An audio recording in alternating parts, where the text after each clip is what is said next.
All right, this is Homer Hickam again, and I'm going to read the next chapter in Carrying Albert Home. I started yesterday with the chapter where Homer and Elsie, who were going to eventually be my parents, this was back in 1935, have carried Albert the alligator as far as South Carolina, very close to Myrtle Beach, probably somewhere south of Myrtle Beach.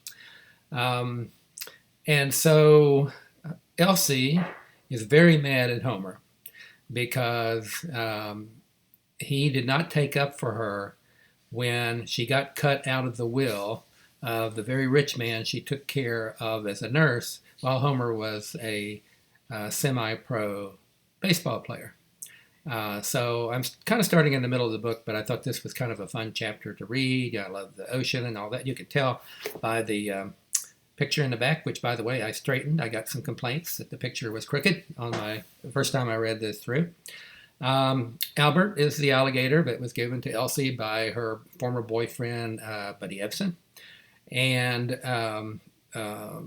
Elsie, or Homer told Elsie, it's either me or this alligator, Elsie. And after thinking it over for a while, she said, okay, but we have to take Albert back home. And that was Florida, but she had an ulterior motive to get Homer away from Colwood, West Virginia, and out on the road, and maybe they'd never come back. Or if he came back, she would be in Florida and just stay there. So that's kind of the situation. They're at Captain Oscar's boarding house. Homer's hand and wrist were broken in a fight at the baseball club in North Carolina where they last were. And so he almost died. Elsie nursed him back to health, even though the doctor wanted to cut his arm off. And she now is running Captain Oscar's boarding house. She has met Grace, Captain Oscar's daughter, who has tuberculosis, and Captain Bob runs the boat, the fishing boat, the Dorothy Howard. And so let's pick it up there. With Elsie in charge, it didn't take long before Captain Oscar's boarding house rose sufficiently in reputation that its weekly rooms were filled with sailors. Dozens of weekend visitors also came by for good meals and the view of the swash and to meet the friendly alligator who always seemed to be smiling. That's our Albert. To help this trade along, Captain Oscar put up a road sign on a tree. Free, come see Albert the alligator. All day Saturday and Sunday afternoons, fine food and drink, Captain Oscar's boarding house. Albert was at first presented. I'm looking around for Albert. I actually had Albert here, but oh gosh, hang on.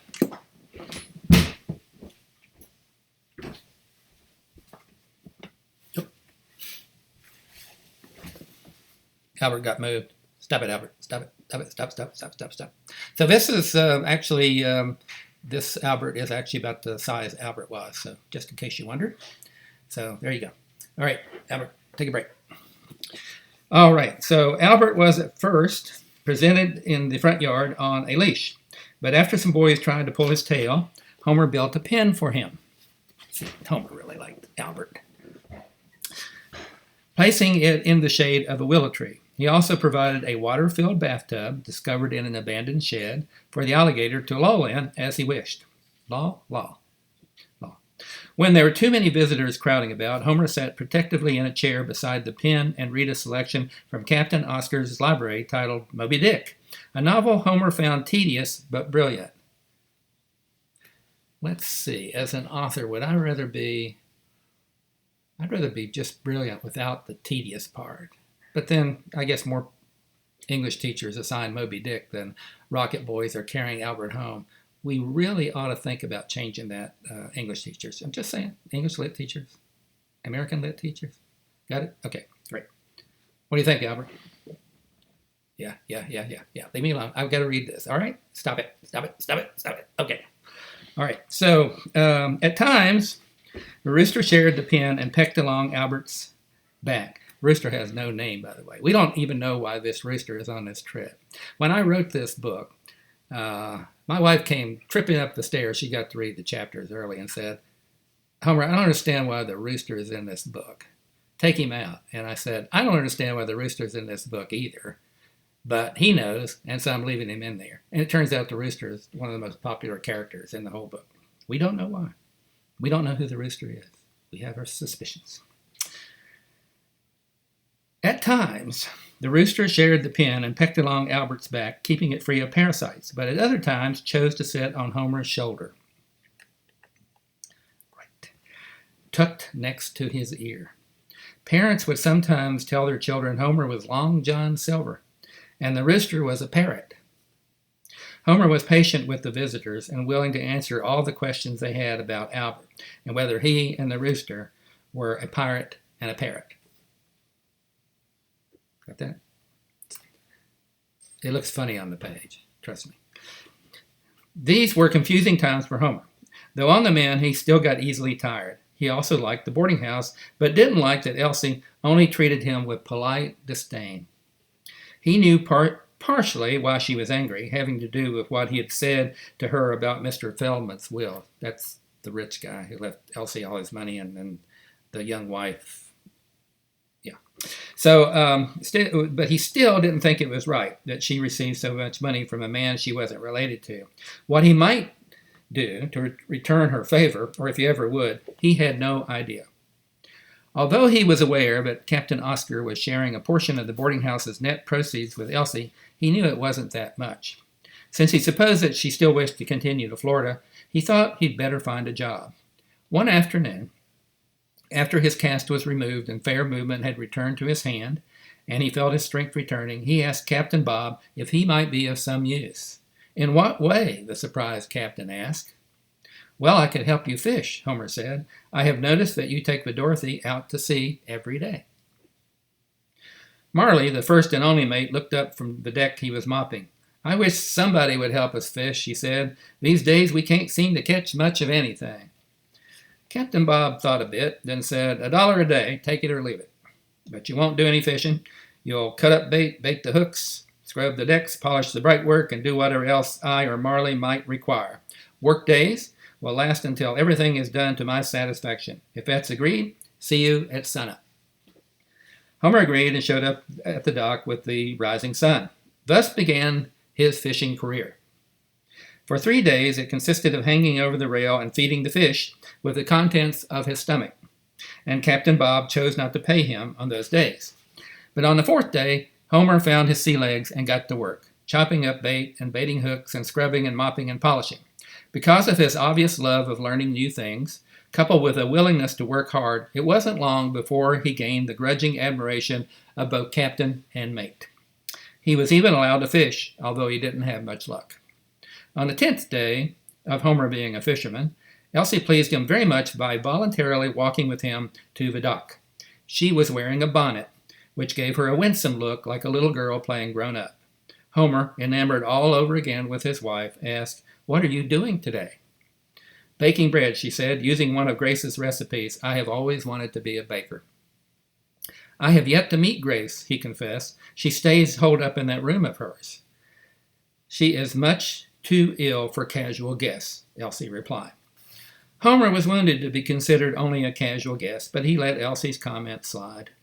She put her hand on his arm, the first time she'd touched him since he'd recovered from his busted hand and broken wrist, and said, "I want to thank you for taking this job and also for looking after Albert on weekends." "You're welcome," he said, and leaned over to kiss her lips, catching instead her quickly turned cheek. He raised his head and said, "Marley says I'm turning into a fair sailor now that the seasickness has gone away."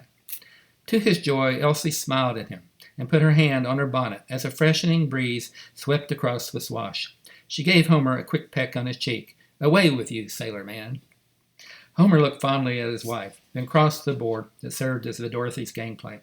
"Get back on the dock, you scurrilous knave," Marley mocked. "Untie our lines, then come aboard and pull the plank. Have you no sense in how a boat leaves her harbor?" Homer went back and properly untied the lines, then climbed on board and pulled the plank. Captain Bob called Homer up to the wheelhouse. "Take the wheel," he ordered, stepping aside. Homer was astonished. "You want me to steer the boat?" You've earned the right. Just keep her along the channel between those piers, and all will be fine. Homer took the wheel. He could feel the power of the Dorothy as he guided her through the piers and toward the opening in the sand that led across the bar and into the open sea.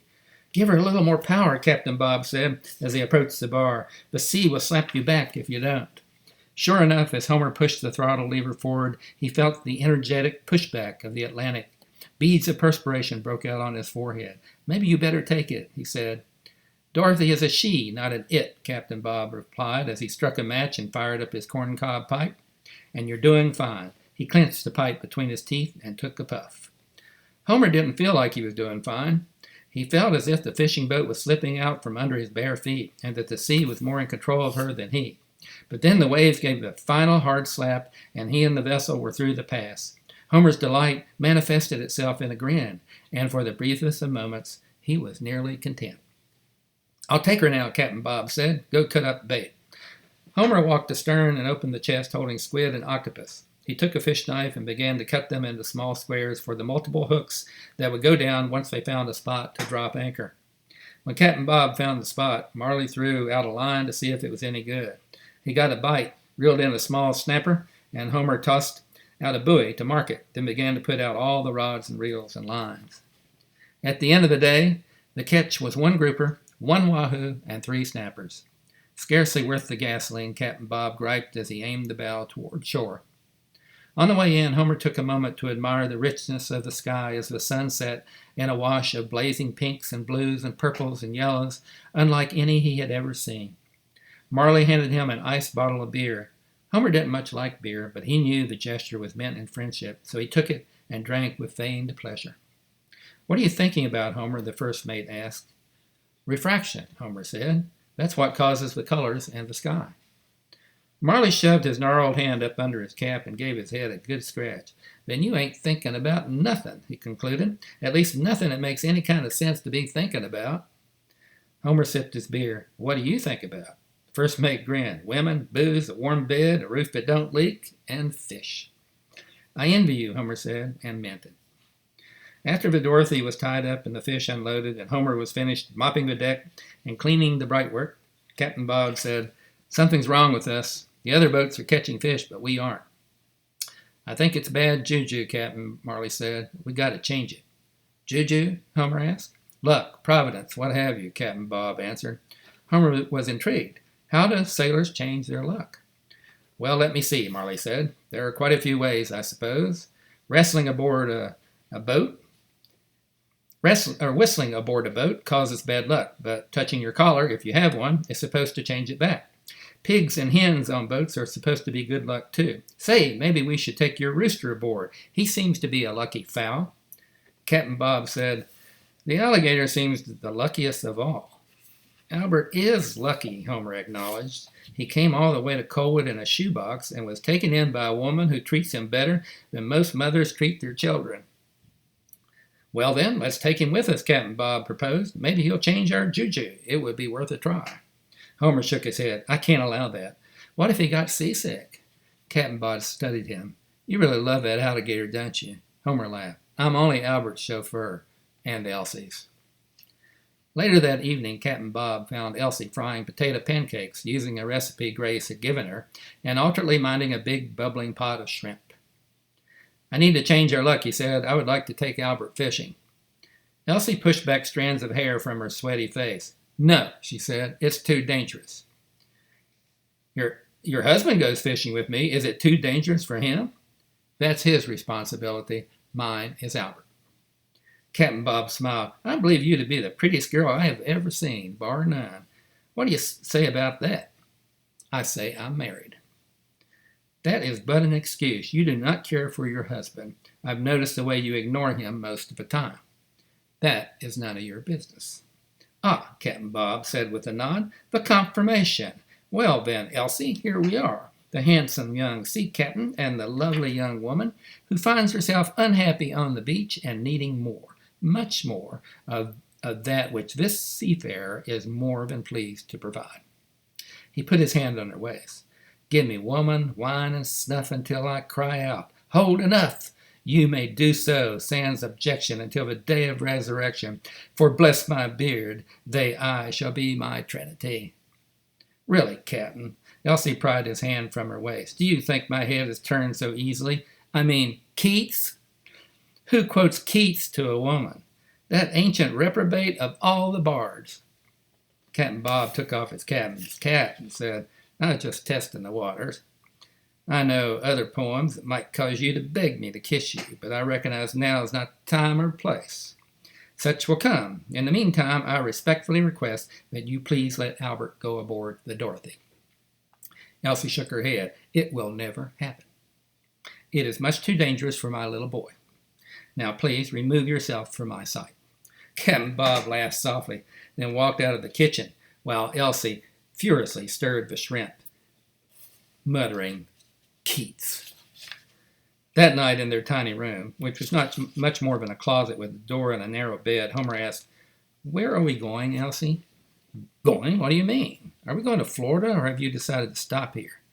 Elsie took her time to reply. I don't know any more, she answered in a near whisper.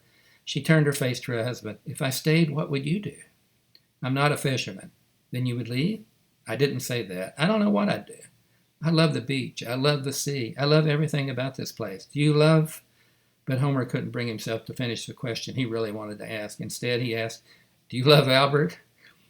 You said he'd never be happy in Colwood. Do you think he'd be any happier living behind a fence in the sand? I don't know. I will think on it. Homer pressed, Have you forgiven me at least a little for challenging you on Mr. Feldman's money? I've nearly forgotten it. I've nearly forgotten everything. The here and now, these are my concerns. Elsie turned over and went to sleep. Homer stared at the ceiling for a long time. What did Elsie really want? The only thing that kept him from shaking her awake and demanding an answer was that he, too, fell asleep. The next morning, Homer went aboard the Dorothy. Captain Bob and Marley seemed to be looking at him oddly, but Homer couldn't imagine why after he checked his fly and found it buttoned. Once they were through the pass, he discovered the reason. We shanghaied Elsie's alligator, the first mate confided. Don't look at me that way. Captain Bob and me, we are desperate for some good juju. Albert is below. The captain and I had the devil of a time getting him there. Homer threw open the hatch, clambered down, and was relieved to find Albert in his washtub and looking around the boat with interest. After making certain he was unhurt, Homer stormed to the wheelhouse. I can't believe you stole Elsie's alligator. We're only borrowing him, Captain Bob said mildly, and we'll have him back on shore in good order. What's the problem? Other than the fact you kidnapped Albert, the problem is Elsie will be sure I helped you. You really have to take that woman under more control, Captain Bob advised. And now, with the authority vested in me as the captain of this tub, I order you to help Marley carry Albert to the bow where the gods of the sea can have a better look at him. Recognizing the futility of further objection, and giving in to the ancient authority of boat captains at sea, Homer went below and helped the first mate carry Albert to the bow. Once he was there, Albert's grin broadened and he began to make his yeah sound. He likes it, Marley crowed. When Homer glared at him, he added, It was Captain Bob's idea, every bit of it. But you agreed to it. I thought you were my friend. I'm a fisherman who needs to feed his family first. Do you really think having Albert on board will make the slightest bit of difference? Marley shrugged, and then after Captain Bob chose a spot, baited and tossed in a hook. At first nothing happened, but then there was a tug, and Marley reeled in the biggest grouper that Dorothy had caught all year. Homer baited more hooks and tossed them in. To the astonishment of everyone aboard the fishing boat, with the possible exception of Albert, the sea throbbed with fish of every size and shape, almost as if they were desperate to be hauled aboard. Captain Bob howled with delight as the fish piled up on deck. Albert, you old creature, you're the best luck any fisherman ever hoped to have. How Albert slipped off the boat was never clear to Homer. He only knew that he was on the stern pulling in fish left and right when Captain Bob came up to him. Homer, he asked, pointing out to sea, is salt water bad for alligators? Homer wasn't certain. All he knew was that when he looked along Captain Bob's point, he saw Albert swimming away from the boat in the direction of a flock of bobbing seagulls. Go after him, Homer cried. Captain Bob was astonished. Leave this spot with all these fish on our hooks? That would be crazy. But Albert's fixed your juju. That he did, Captain Bob saluted the departing alligator. Thanks, Albert. Homer had no choice. His duty to Elsie, Albert, and maybe the entire universe was clear. He dived overboard into the foamy sea. All right, that is the next chapter, and we'll go ahead and get this ready, and then we'll read the next one beyond that when it is time. So thank you everybody for watching, and what do you say, Albert? All good? Yep, Albert says it's all good. Yeah. Did you like swimming in the ocean, Albert? No. Didn't think so. All right, later.